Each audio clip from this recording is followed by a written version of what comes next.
Business woman గా mega power star Ram Charan సతీమణిగా ఉపాసన కామినేనికి సమాజంలో ఎంతో పేరు ఉంది. అపోలో హాస్పిటల్స్ వ్యవస్థాపకులు ప్రతాప్ రెడ్డి మనవరాలిన ఉపాసన సమాజం కోసం తన వంతు సహాయం చేయటంలో ఎప్పుడూ ముందుంటారు. అపోలో పేరిట పేద ప్రజలకు ఉచిత వైద్య సేవలు అందిస్తూ ఉంటారు. సోషల్ మీడియాలో తన ఫాలోవర్స్ కి, అభిమానులకి ఫిట్నెస్ విషయాలపైన అవగాహన కల్పిస్తూ ఉంటారు. ఎలాంటి ఫుడ్ తీసుకోవాలి, వాటి వల్ల ప్రయోజనాలేంటో అన్ని వీడియోల ద్వారా కూడా చెప్తూ ఉంటారు. కేవలం చెప్పడం వరకే కాదు, ఆమె ఫాలో కూడా అవుతూ రిజల్ట్స్ ఎలా ఉంటాయో కూడా చెప్తుంటారు.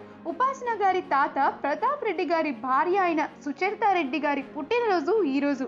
అయితే ఉపాసన గారు ప్రతి సక్సెస్ఫుల్ వ్యక్తి వెనుక ఓ స్త్రీ ఉంటుంది అంటూ మై లవ్లీ అమ్మమ్మ హ్యాపీ బర్త్డే అంటూ సోషల్ మీడియా వేదికగా ఎమోషనల్ పోస్ట్ చేశారు ఉపాసన. ఈ వీడియో కనుక మీకు నచ్చినట్లయితే మీ అభిప్రాయాన్ని కమెంట్స్ ద్వారా మాకు తెలియజేయండి. మా ఛానల్ని సబ్స్క్రైబ్ చేయడం మర్చిపోకండి.